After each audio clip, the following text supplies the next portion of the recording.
네, 내 안에 있는 또 다른 나라는 제목으로 하나님 말씀 나누도록 하겠습니다. 얼마 전에요, 한 청년이 온라인 게임에 이 친구가 너무 이렇게 몰입을 했어요. 게임을 하는데 여러 명이 같이 함께하는 게임인데요. 거기에서 상대편한테 자꾸 지는 거예요. 너무 분을 못 이겨가지고 이 친구가 상대방이 누군지도 모르는데 이걸 찾아내가지고 주소까지 찾아내가지고 그 앞에 가서 상의를 한 그런 일들이 뉴스에 소개가 된 적이 있습니다. 때로는요, 운전 실력이 형편없는 그 모습 보면서 답답해해가지고 막 보복 운전해서 큰 사고가 일어나기도 하고요. 층간 소음 때문에 이걸 못 견디고 올라가서 다투다가 살인에 이르기까지 그런 어려운 지경에 놓이는 것을 보게 되기도 합니다. 끔찍한 사건이라 많은 사람들을 놀라게 했지만요, 더 놀란 것은 이 사건이 순간적인 화를 참지 못해가지고 벌어진 사건이라는 것이 더 안타까움을 우리한테 주는 것이죠. 우리가 얼마 전에 또 뉴스를 통해서 접해 들었던 안타까운 소식이 있는데요. 창문 닦으시는 직업을 가지고 계신 분이 있었어요.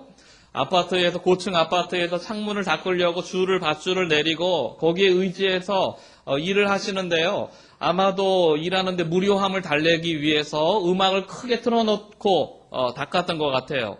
근데 한 입주자 중에 한 분이요, 낮잠을 자다가 그 소리가 너무 시끄러워가지고 순간 화가 나가지고 옥상으로 올라갔어요. 그리고 그 밧줄을 잘라서 떨어져서 어려움을 당하게 된 그런 사건도 있었죠. 우리 주변에 분노로 인한 범죄가 굉장히 많이 발생하고 있는 그런 상황 가운데 있습니다. 요즘 사회를 일컬어서 분노 사회다라고 이야기까지 하고 있어요. 우리 영화에 보면요, 헐크라는 영화 있습니다.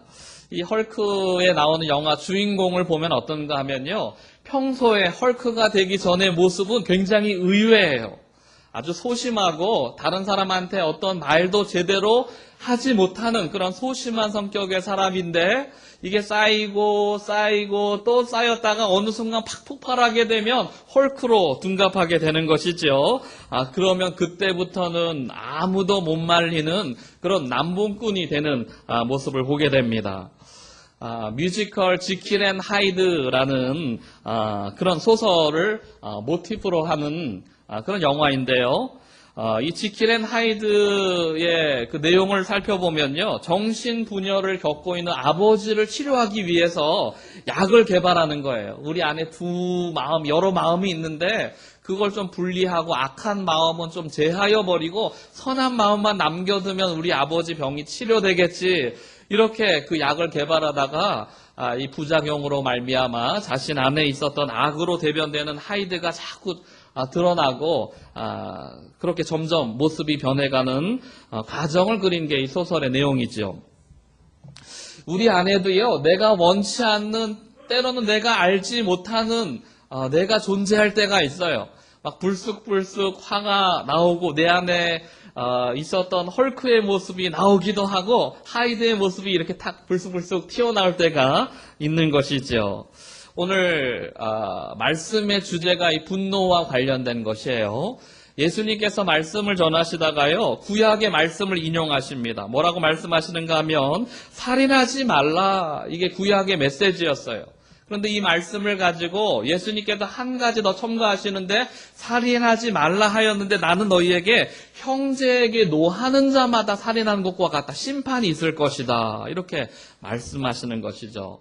분노하는 것의 결과가 참으로 참혹하다라는 것을 우리에게 잘 보여주는 본문이라고 할 수 있어요. 우리가 먼저 생각해 볼 것은요, 이 분노에 대해서 이 분노를 잘 다스리고 싶은데, 이 분노에 대해서 생각해 볼 게 있어요. 첫 번째 뭔가 하면, 분노는 무조건 나쁜가? 아니면 분노는 괜찮은 것인가? 이걸 좀 생각해 봐야 돼요. 여러분 어떻게 생각하십니까? 분노는 나쁜 것입니까? 좋은 것입니까? 함부로 대답 못 하시겠죠? 마음속으로 아마 대답해 하셨을 것 같아요. 조금 다른 비유를 들어보면요, 쉽게 이해하실 수 있을 것 같아요. 칼 있잖아요, 칼. 칼이 좋은 것입니까? 나쁜 것입니까? 좋을 수도 있고 나쁠 수도 있어요. 왜 그렇죠? 좋은 곳에 사용하면 좋은 도구가 되는 거예요. 그런데 나쁜 일에 사용하면은 그거는 무기가 되는 것이죠. 감정도 마찬가지예요. 이 분노, 화라는 것도요. 이 감정 자체에는 선과 악이 없어요. 하나님께서 주신 거예요. 우리에게 자연적으로 주신 것입니다. 그런데 문제는 이 감정에 따라 나오는 행동, 이 반응, 이것에 따라서 좋은 것이 긍정적이 될 수도 있고 그렇지 않고 반대로 어려운 것이 나올 수도 있다라는 것이죠. 그래서 분노에 대해서 성경이 갖고 있는 시각을 크게 두 가지로 볼 수 있는데요. 긍정적인 면이 있어요. 이 분노에 대해서 긍정적으로 바라보는 면이 있습니다. 긍정적인 면에서 분노를 해석을 할 때는요, 항상 이런 단어와 함께 쓰입니다. 열정, 에너지, 이런 단어와 같이 쓰여요. 분노라는 것을요, 심리학에서 보면 어떻게 표현하는가 하면요, 경고의 깃발이다, 이렇게 이야기합니다. 경고의 깃발이다. 이게 무슨 말인가 하면, 다른 사람이 나에게 학대하거나, 폭력을 가하거나, 억압을 하거나, 부당한 일을 줄 때, 지금 내 마음이, 내 자아가 상처받고 있다, 어려움 당하고 있다, 이것을 알려주는 알람 기능, 경고해주는 깃발과 같은 것이 바로 분노라는 것이죠. 더 쉬운 얘기로 하면요, 우리 교회에도 그렇고 어디 가정이나 뭐 직장이나 이런데 건물에 보면 세콤 같은 거 하잖아요. 다 정리를 하고 난 다음에 세콤을 걸어두고 나가지요. 그런데 외부에서 침입자가 그곳에 악한 목적을 가지고 침입했을 때 세콤이 하는 기능은 뭔가요? 알려주는 거예요. 악한 사람이 또 선하지 않은 목적을 가지고 침범했습니다. 이걸 알려주는 게 세콤이에요. 분노가 이렇다라는 것이죠. 우리의 마음, 우리의 자아, 우리의 정체성이요, 어떤 억압이라든가 부당한 것이라든가 이런 것을 통하여 침범당했을 때 내가 지금 침범당하고 있습니다. 어려움 가운데 놓이게 될 가능성이 있습니다. 이렇게 알려주는 기능이 바로 분노라는 것이죠. 좀 더 쉬운 얘기로 하면 고통이 그럴 수 있어요. 고통. 우리가 만약에요, 고통을 못 느낀다면 행복한 인생 같지만 사실 그렇지 않아요. 고통을 느낄 수 있기 때문에 더 큰 어려움과 위험으로부터 우리를 보호할 수 있는 거예요. 물이 뜨거운 줄 모르면요, 계속 뒤 속에 데워놓고서도요, 막 물이 뜨거운 줄 모르면 막 상할 때까지 가만히 있는 거죠. 그런데 우리가 조금만 뜨거워도요, 뜨거운 줄 알고 뜨거워 이렇게 피하잖아요. 이 고통이라는 것이 더 큰 어려움과 고통으로부터 우리를 보호해주기 위해서 그런 중요한 알림의 기능을 허락해주는 것이죠. 바로 분노라는 것이 우리에게 그런 작용할 수 있다는 거예요. 또 한 가지는요, 긍정적인 면에서 분노는요, 힘이 있어요, 힘이. 어떤 분이 사업에 실패했어요. 그런데 주변에 있었던 가족과 평소에 가까웠던 사람들이 멸시천대하면서 사업이 잘 되고 돈이 많을 때는 가까이 있더니 이 사업도 안 되고 잘 안 되니까 멸시천대하는 거예요. 배신감을 느꼈어요. 이 중년의 남자가 하루하루를 배신감으로 살아갑니다. 그토록 친했던 사람, 나를 그렇게 아껴줄 것 같았던 사람으로 말미암아 배신감을 느끼고 그 다음부터는 이를 악물고 내가 다시 일어나야지, 열심히 살아서 떳떳한 모습으로 이 사람들 앞에 서야지, 그렇게 열심히 노력해가지고 재기에 성공한 사례. 이런 경우에는요, 분노가 밑거름이 되어서 어려움을 극복할 수 있는 긍정의 에너지로 작용한 경우라고 할 수 있는 것이죠. 이처럼요, 분노는요, 때로는 우리에게 긍정적인 역할을 감당하게 할 수 있어요. 독일의 철학자 페터 슬로터라는 분은요, 이런 얘기를 했어요. 서구 문명의 발전과 변화의 큰 원동력이 됐던 것은 악에 대해서 저항하는 분노가 있었기 때문이다. 어려움의 시대, 악의 시대가 이걸 우리를 막 정복하려고 할 때 그것에 대한 분노, 악에 대한 분노, 어둠에 대한 분노가 지금 사회가 건강하고 잘 살고 훌륭해질 수 있는 원동력이 되었다, 이렇게 평가를 했던 것이죠. 우리 신앙도 마찬가지 같아요. 악의 지배에 대한 거룩한 분노를 품기 시작할 때 진리를 붙잡고 살아갈 수 있는 용기와 담대함을 얻게 되는 거예요. 악이 우리의 삶을 막 억누르려고 할 때, 바르게 살 때 우리가 참 힘들고 어려움을 겪게 되잖아요. 그럼에도 불구하고 이 어둠의 세력에 대한 분노를 갖고 있을 때 진리를 붙잡고 살아갈 수 있는 용기와 담력이 우리 가운데 생길 수 있다. 하나님 나라가 이 땅 가운데 이루어질 것을 꿈꾸는 소망하는 사람들에게는요, 당장의 어려움과 연약함들이 문제가 되지 않고 그것을 극복해서 하나님의 영광을 위하여 살아갈 수 있는 것이죠. 성경의 많은 인물들이 그렇게 하는 것을 볼 수 있어요. 느헤미야가 그랬고, 에스더가 그랬고, 모세가 그랬고, 바울이 그랬고, 불의에 대한 거룩한 분노를 품고 하나님 나라가 세워지는, 이 땅 가운데 세워지는 것을 마음에 품고 열심히 살았던 그런 모습들이 있는 것이죠.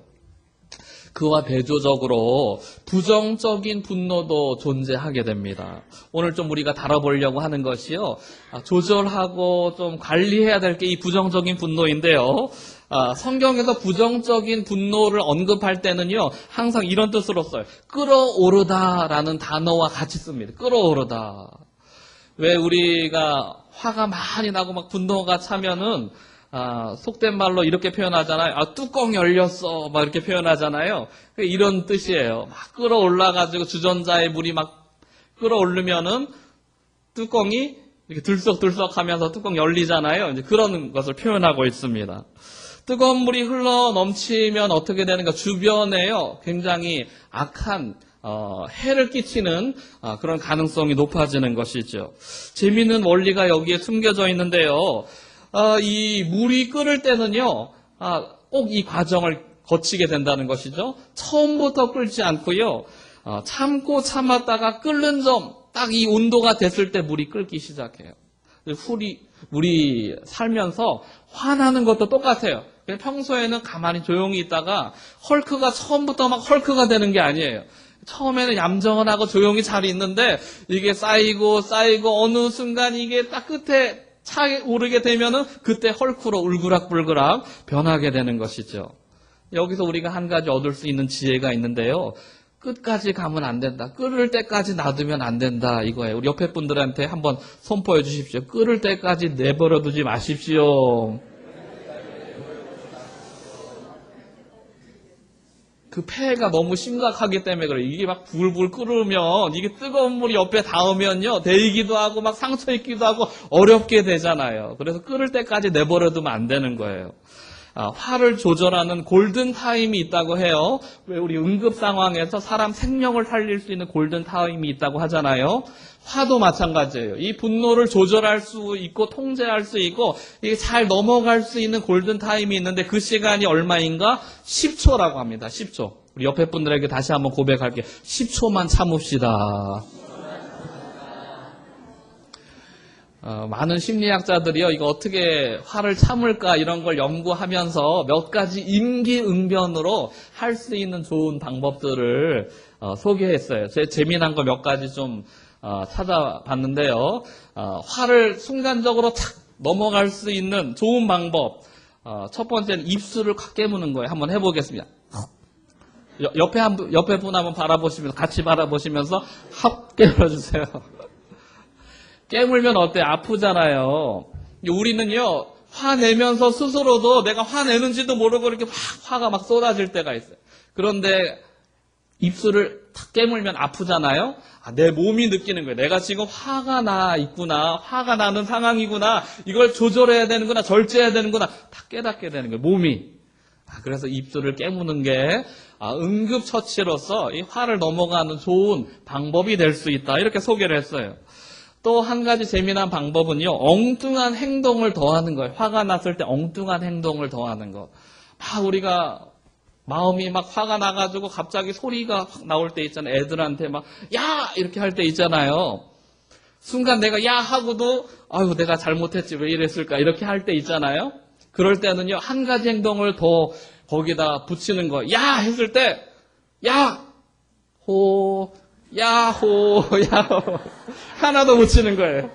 그러면 이 막 올라왔던 화가 갑자기 또 가라앉히기도 하고, 이 화로 말미암아 어려운 것들을 넘어갈 수 있는 그런 시간을 우리가 얻을 수 있는 것이죠. 또 어떤 분은요, 이 화가 몸으로 발산되도록 그 제자리 뛰기 이런 거 하면 좋다라고 격려하시는 분도 계시고요. 큰 숨을 들이마시면서 30을 세라 이렇게 하시는 분도 있어요. 아까 우리가 화를 넘어가는 골든 타임이 몇 초라고 그랬죠? 10초인데 왜 30을 세라 그럴까요? 사람들이요, 화가 나면요, 하나, 둘, 셋, 넷, 다섯, 여섯, 일곱, 여덟, 막 빨리 세요. 그러니까 30을 세면 그래도 여유롭게 10초 정도 마음을 가라앉힐 수 있는 시간을 벌 수 있기 때문에 그렇게 또 지혜를 주기도 합니다. 뭐 이런 것들이 임기응변적으로 화를 순간적으로 넘어갈 수 있는 하나의 방법이 될 수 있는 것이죠. 성경에서도 이런 이야기를 하고 있어요. 에베소서 4장 26절에 보면 분을 내어도 죄를 짓지 말며 해가 지도록 분을 품지 말고 마귀에게 틈을 주지 말라, 이런 권면의 말씀을 합니다. 화가 날 때요, 죄로 발전하지 못하도록 막으라, 이런 뜻이에요. 화가 날 수 있는데 이것을 계속해서 끓게 해가지고 이게 넘쳐가지고 죄로 발전하지 않도록 막으라, 이런 의미를 가지고 있는 것이죠. 그러면 우리가 이 어둠의 분노, 또 때로는 우리가 주변 사람을 다치게 하고 상하게 할 수 있는 이 분노를 어떻게 하면 제어할 수 있을까, 이제 이런 것들 좀 우리가 살펴보려고 하는데요. 먼저 이것을 다루기 전에요, 이런 이해가 필요합니다. 이 부분은요, 인격을 훈련하는 부분이에요. 그래서 인격 훈련이라는 것은 하루아침에 되지 않는다라는 것이죠. 오늘 우리가 이 말씀을 들었지만 어쩌면요, 이 성전문 나가시면서 막 불편해가지고 화가 나올 수도 있어요. 뭐 운전하고 가시면서 아니면은 교회 버스 이용하시면서 화가 나올 수도 있어요. 근데 그런 분노가 표출될 수 있는 것이죠. 오늘 말씀 들었다고 우리가 금세 성인 군자처럼 확 변하는 것은 아니다. 이것을 이해할 필요가 있는 것이죠. 그래서 예배 끝나고 또 우리가 삶의 순간 속에서 때로는 이 연약한 모습이 드러난다 할지라도 이거 포기하지 않고 지속적으로 노력하고 훈련하고 연습하는 것이 너무나 중요하다라는 것이죠. 그러면 반드시 열매가 있다라는 거예요. 첫 번째로 그러면 우리가 분노의 원인에 대해서 좀 살펴보려고 하는데요. 분노의 원인은요, 우리가 크게 보면요, 쓴뿌리라는 것이 있어요. 우리나라 국민들의 정서에 한이라는 정서가 있습니다. 한, 이런 거 있죠. 한 맺혔어. 오랜 동안 한이 맺혔어. 특별히 우리 어르신들이 그 마음을 잘 이해하실 것 같아요. 우리나라가요, 일제강점기를 지나면서 6.25와 같은 전쟁을 겪으면서 그게 얼마나 한이 됐나 몰라요. 부당하게 우리가 억눌림을 당했잖아요. 우리말 하지 못하고 우리의 주권을 행사하지 못하고 막 이렇게 억눌렸던 상황들이 우리 속에 큰 상처를 준 거예요. 그래서 그 마음 때문에 우리가 그 마음 속에 상처로 인하여서 때로는요, 온전치 않은 그런 분노가 표출되는 그런 모습을 갖게 되었다라는 것이죠. 어떤 상황이 우리에게 부당하기 때문에 우리가 분노하기도 하지만 때로는요, 우리 마음속에 있는 깊은 상처 때문에 이런 게 분노로 올라오기도 해요. 그래서 화낼 일이 아닌데도 막 화내기도 하고, 다 잘못됐어, 다 바꿔야 돼, 뭐 이 세상이 천지가 개벽해야지 돼, 막 이런 마음들 가질 때가 있는 것이죠. 왜 그런가? 우리 마음속 깊은 곳에 쓴뿌리와 같은 상처가 있기 때문에 그런 것입니다. 그래서 이런 마음을 가지고 있을 때는요, 이 해결책이 어디 있는가? 예수 그리스도의 은혜에 잠겨야 돼요. 우리 옆에 분들한테 한번 선포해 보겠습니다. 예수 그리스도의 은혜에 잠기십시다. 우리가 이 세상 살아갈 때요, 한으로 살지 말고 은혜로 살아야 돼요. 다시 한번 선포해줘. 한으로 살지 말고 은혜로 사십시다.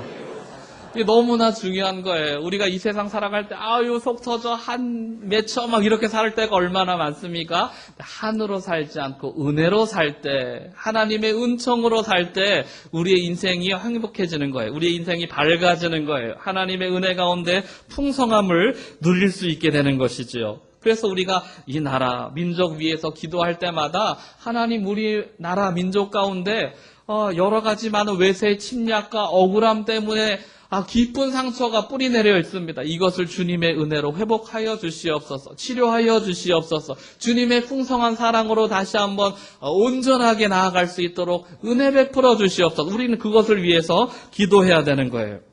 지난 일을 돌아볼 때는요, 후회한다고 바꿀 수가 없습니다.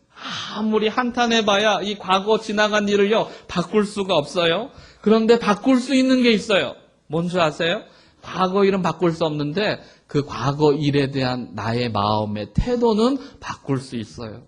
지나 보니까요, 하나님의 은혜를 우리가 경험하고 보니까요, 야, 그때 당장 지날 때는 이게 지옥과 같았고, 절망과 같았고, 어둠의 시간이었는데, 지나고 보니까 은혜였네. 지나고 보니까 감사였네. 지나고 보니까 하나님의 선하신 인도하심이었네. 이것을 깨닫게 될 때, 우리의 마음이 바뀐다는 것이죠. 분노에서, 저주에서, 절망에서, 은혜로, 감사로, 찬양으로, 또 소망으로 우리 인생이 바뀌게 되는 거예요. 우리 사랑하는 시온의 빛교회 성도 여러분, 우리 과거에 대해서 쓴뿌리와 같은 깊은 것들 다시 한번 하나님의 눈을 회복해서요, 이것이 은혜였음을 고백하고 감사였음을 고백하고 하나님 앞에 찬송거리였음을 믿음으로 날마다 선포하는 은혜가 회복되기를 주님의 이름으로 축원합니다.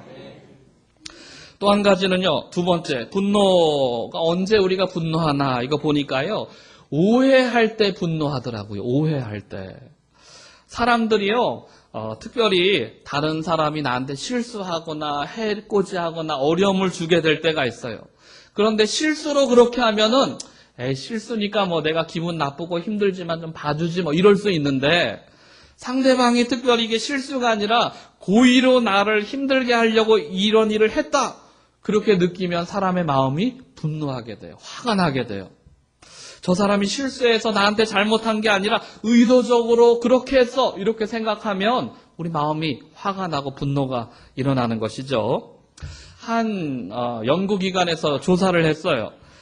상대의 잘못을 언제 우리가 고의적으로 생각하는가, 저 사람이 나한테 일부러 저렇게 했어, 언제 그렇게 생각하는가, 이걸 좀 연구해 봤어요.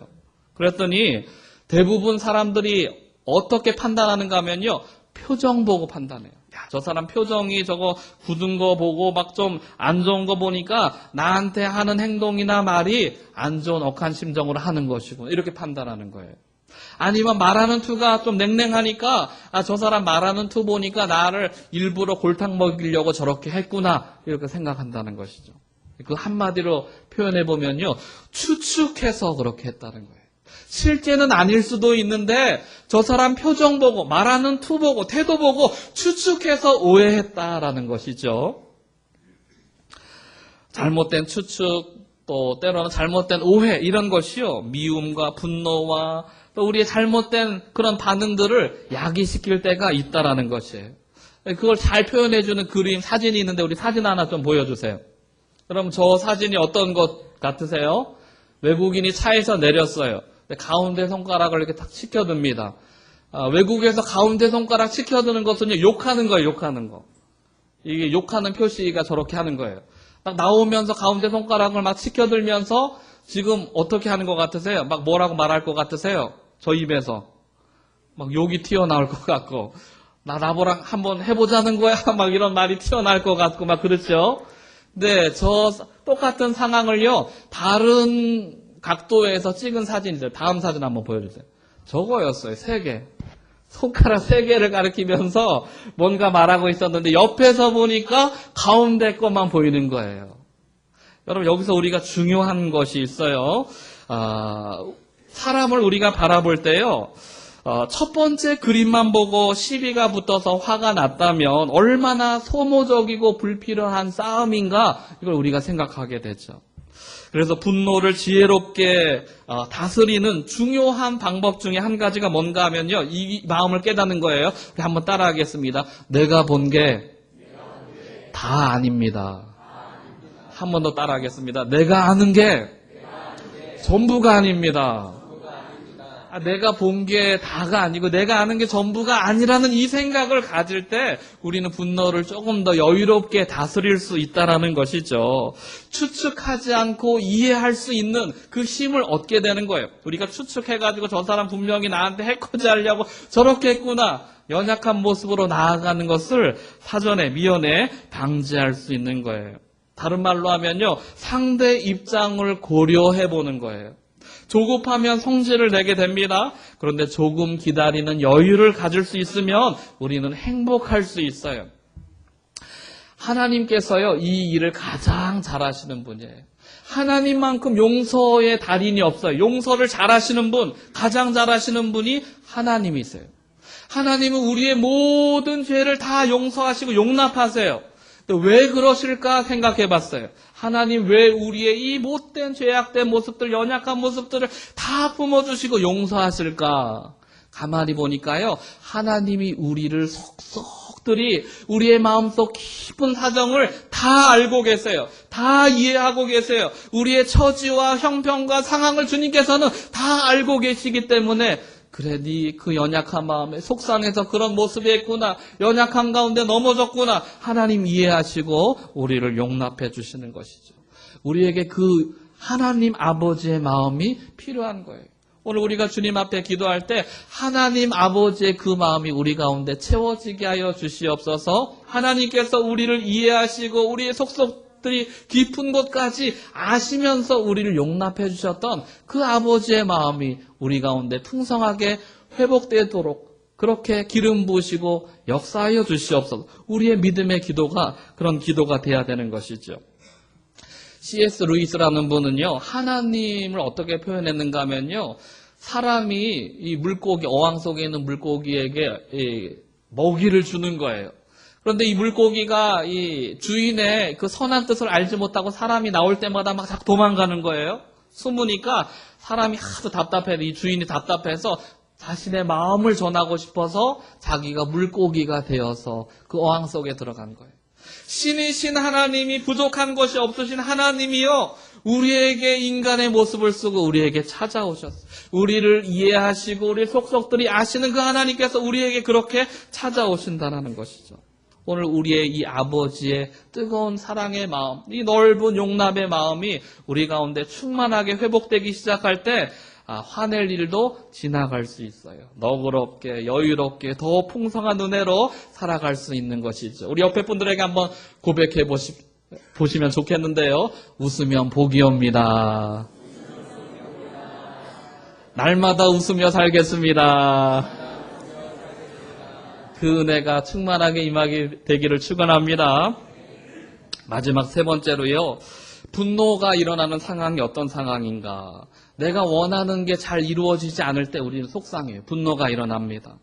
하는 일마다 잘 안 되고 내가 바라고 원하는 게 있는데 그게 잘 안 이루어질 때 우리는 분노하게 돼요. 그때 가장 지혜로운 해결책은 무엇인가? 성도 여러분, 안 되는 일은요, 아무리 해도 안 돼요. 그럴 때 가장 현명한 해결책은 무엇인가? 내가 해서 안 되는 거는요, 하나님께 맡기라는 뜻이에요. 내가 자꾸 붙잡고 있고 분노하고 힘들어하고 노여워하지 말고 그것을 하나님께 맡겨드리는 은혜가 있기를 축원합니다. 우리가 하나님 앞에 내어드리고 맡겨드리기 시작할 때 하나님께서 책임져 주세요. 하나님이 우리 인생을 붙잡아 주시고 가장 좋은 것으로, 선한 것으로, 주님의 놀라운 생명의 길로 인도해 주시는 분이 우리가 믿는 하나님이라는 것이죠. 그래서 내 뜻이 아니라 아버지 뜻에 맡기게 되면 그때부터 우리는요, 쉼을 얻을 수 있어요. 안식할 수 있는 거예요. 우리 옆에 분들에게 하나님께 다 맡기십시오 한번 선포해 주세요. 하나님께 다 맡기십시오. 언제 맡길 수 있는가 하면 하나님이 나와 함께 하신다, 이 믿음이 있으면 맡길 수 있어요. 여러분, 낙심이 찾아올 때 그것을 긍정적으로 우리가 생각할 수 있는 그 믿음이 필요해요.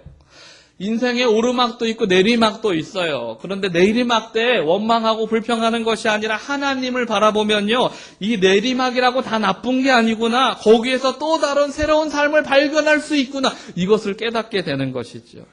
언제나 인생의 기쁨의 샘은요, 절망의 골짜기에서 발견한 경우 참 많아요. 하나님이 우리를 인생의 절망의 골짜기로 이끌고 가셨는데 거기에서 기쁨의 생수가 터지는 것을 우리에게 허락하실 때가 많다라는 것이죠. 사랑하는 성도 여러분, 두려워하거나 노여워하지 않게 되기를 축원합니다. 하나님께 다 가지고 나아갔어요. 믿음으로 주님 앞에 맡겨드리세요. 하나님께서 책임져 주십니다. 하나님께서 인도해 주십니다. 가장 좋은 것으로, 선한 것으로 우리 인생을 풍요롭게 채워주실 것을 믿음으로 붙잡게 되기를 주님의 이름으로 축원합니다. 우리가 미래에 대해서 두려워할 때 있잖아요. 두려움이라는 것도 가만히 살펴보니까 분노의 또 다른 얼굴이 두려움이더라고요. 나보다 약한 사람한테는 우리가 분노하지만요, 나보다 강한 존재, 강한 것에 대해서는 두려워하게 돼요. 똑같은 거예요. 다른 얼굴만 갖고 있지 똑같은 거예요. 근데 미래에 대해서 불안해하고 두려워하고 현재 삶에서 충분히 행복할 수 있고 즐겁게 아름답게 살아갈 수 있는데 미래의 일이 두려워가지고 현재 삶에도 그냥 엉망으로 낭만 가운데 절망 가운데 사시는 분들 얼마나 많은지 몰라요.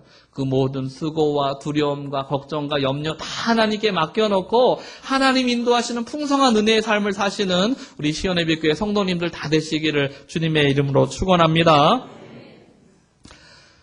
그래서 우리가 인내하는 게 참 중요해요. 근데 그 인내할 때도 잘 해야 됩니다. 우리 옆에 분들한테 한번 이렇게 선포하면 좋겠는데요. 참는다고 다 참는 게 아닙니다. 무조건 참으며 암에 걸려 죽습니다. 무조건 참으면 안 돼요. 무조건 참으면 안 되고 하나님 바라보고 하나님께 맡겨드리고 하나님 행하실 일을 기다린 그게 진짜 잘 참는 거예요. 하나님 행하실 그 일들을 소망하며 인내하는 것이 참된 인내예요. 우리는요, 다윗이 하나님 앞에 이렇게 고백했어요. 나의 얼굴을 도우신 하나님을 바라보나이다. 나의 얼굴을 도우신 하나님 바라보나이다. 여러분, 그 하나님 어떤 하나님이겠어요? 나의 화가 난 얼굴을 도우시는 하나님, 나의 실망하고 낭망한 얼굴을 도우시는 하나님, 나의 슬픔 가운데 절망하고 있는 그 얼굴을 도우시는 하나님을 내가 바라보겠습니다. 우리 성도 여러분, 그 하나님 바라볼 때 하나님이 우리의 얼굴을 다시 한번 생명과 은총의 충만한 영광의 얼굴로 바꿔주실 줄 믿게 되기를 축원합니다. 그분이 우리와 함께 하세요. 그분이 우리와 도움의 돌이 되어주세요. 우리의 방패가 되어주시고 우리의 피할 바위가 되시고 산성이 되어주시는 것이죠. 그 하나님이 있으면 아무것도 두려울 것이 없는 줄 믿습니다. 말씀을 정리해보면요, 우리가 분노를 조금 피하는 몇 가지 방법이, 첫 번째는요, 피하는 거예요. 피하는 거. 그냥 그 자리에 머물러 있으면 안 돼. 분노한 상태에서 나오는 행동, 말, 이 모든 것은요, 후회하기 일쑤예요. 분노한 상태에서 하는 결정은요, 대부분 후회하게 됩니다. 그래서 그 시간에서는요, 내가 화가 나고 분노가 일어났다. 그러면 그 자리를 멈추는 거예요. 피하는 거예요. 이게, 우리에게 아름다운 또 영광의 길로 인도하는 지혜라는 것이죠. 두 번째, 그럼 피하고 나서 가만히 있는가? 그런 게 아니에요. 기도해야 돼요. 하나님 앞에 우리가 분노될 때 하나님 나의 마음에 이런 원한이 있습니다. 어려움이 있습니다. 토설하고 주님 앞에 내어드리기 시작할 때 희한하게도요. 우리의 기도 가운데 찬송의 고백 가운데 하나님 우리 마음을 만져주세요. 어느 순간 사르르 분노가 녹아내리기 시작하고 우리 얼어붙었던 마음이 녹아내리기 시작하고 하나님의 은혜로 채워지기 시작하는 것이죠. 그리고 세 번째, 하나님께 맡기는 거예요. 이제 공을 하나님께 넘겨드리십시오. 그분이 책임지신다는 믿음을 가지고 하나님이 나와 함께 하신다는 그 믿음을 가지고 주님 앞에 맡겨드리면 우리는 평안을 얻을 수 있어요. 그런데 이 고백을 가지고 나아가도 이게 쉽다 그랬나요? 어렵다 그랬나요? 처음에. 어려워요. 이게 자꾸 많이 훈련해야 돼요. 실패한다 할지라도 오늘 집에 나가다가 집에 가셔서 아니면은 교회 문 밖을 벗어나시다가 갑자기 나도 모르게 막 분이 일어나고 연약한 상황을 맞이하게 됐을 때 아유 내가 또 실패했구나. 내가 이렇지 뭐 내가 이 모양 이 꼴이지 이렇게 살아야지 하지 마시고 다시 시작하는 게 더 중요해요. 우리 옆에 분들에게 다시 시작할 수 있습니다. 하나님의 은혜예요. 피하고 기도하고 맡겨드리고 실패해도 또 실패해도 우리는 다시 시작할 수 있는 거예요. 그 믿음의 고백 가지고 나아갈 때 우리 인생이 하나님의 은총으로 풍성한 또 행복으로 충만한 복의 인생이 될 줄 믿습니다. 이번 한 주간 살아가시면서 우리 사랑하는 시온의 빛교회 성도님들의 인생 가운데 웃음이 가득 넘치는 평화와 화평이 가득 넘치는 은혜의 삶이 되시기를 축원합니다.